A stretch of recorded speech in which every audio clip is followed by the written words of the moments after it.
जीवन हमें एक मौका देता है, इसलिए जब भी सही कॉलेज चुनने का समय आए तो सिर्फ मंगलायतन यूनिवर्सिटी आपके बेहतरीन भविष्य और सर्वांगीण विकास के लिए।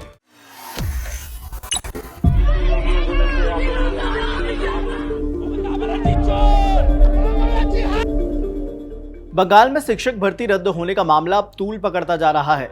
जहां एक तरफ भाजपा ममता सरकार पर लगातार हमलावर है, तो वहीं अब इस मुद्दे पर कांग्रेस नेता राहुल गांधी भी मैदान में उतर आए हैं। राहुल गांधी ने राष्ट्रपति द्रौपदी मुर्मू को एक चिट्ठी लिखकर इस मामले में हस्तक्षेप की अपील की है।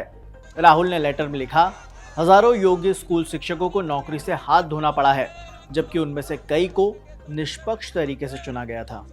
राहुल गांधी ने यह भी दावा किया कि शिक्षक शिक्षा अधिकार मंच के प्रतिनिधियों ने उनसे मुलाकात की और न्याय की गुहार लगाई।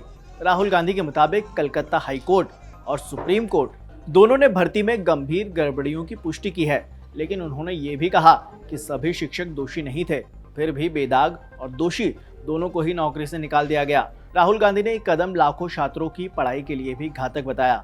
राहुल के मुताबिक योग्य शिक्षकों की बर्खास्तगी से स्कूलों में स्टाफ की भारी कमी होगी और इससे न सिर्फ शिक्षकों का मनोबल टूटेगा, बल्कि उनके परिवारों की आजीविका पर भी इसका गंभीर असर पड़ेगा।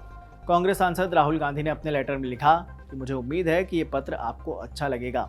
मैं पश्चिम बंगाल में हजारों योग्य स्कूल शिक्षकों के मामले में आपसे हस्तक्षेप करने का अनुरोध करता हूं, जिन्होंने न्यायपालिका द्वारा शिक्षक भर्ती प्रक्रिया को रद्द किए जाने के कारण अपनी नौकरी खो दी है। प्रभावित शिक्षकों के मंच शिक्षक शिक्षा अधिकार मंच के प्रतिनिधिमंडल ने मुझे मामले से अवगत कराया और विशेष रूप से अनुरोध किया कि मैं आपको पत्र लिखूं। उनके प्रतिनिधिमंडल की एक प्रति संलग्न है। उन्होंने कहा कि कलकत्ता उच्च न्यायालय ने शिक्षक भर्ती में गंभीर अनियमितताएं पाई और पूरी प्रक्रिया को अमान्य घोषित कर दिया।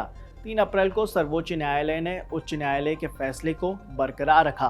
फैसले के बाद से शिक्षकों और साथ ही बर्खास्त किए जाने वाले कर्मचारियों ने किसी भी तरह के समाधान की उम्मीद लगभग छोड़ दी है।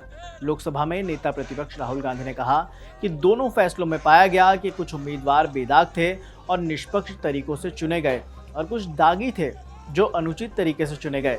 राहुल गांधी ने कहा कि भर्ती के दौरान किए गए किसी भी अपराध की निंदा की जानी चाहिए और अपराधियों को न्याय के कटघरे में लाया जाना चाहिए। हालांकि निष्पक्ष तरीके से चुने गए शिक्षकों के साथ दागी शिक्षकों के बराबर व्यवहार करना एक गंभीर अन्याय है। राहुल गांधी ने लिखा, मुझे यकीन है कि आप इस अन्याय की भारी मानवीय कीमत समझती हैं। शिक्षकों, उनके परिवारों और उनके छात्रों के साथ मैं आपसे अनुरोध करता हूं कि कृपया उनके अनुरोध पर सकारात्मक रूप से विचार करें और सरकार से इस मामले में हस्तक्षेप करने का आग्रह करें, ताकि ये सुनिश्चित हो सके कि निष्पक्ष तरीके से चुने गए उम्मीदवारों को जारी रखने की अनुमति दी जाए।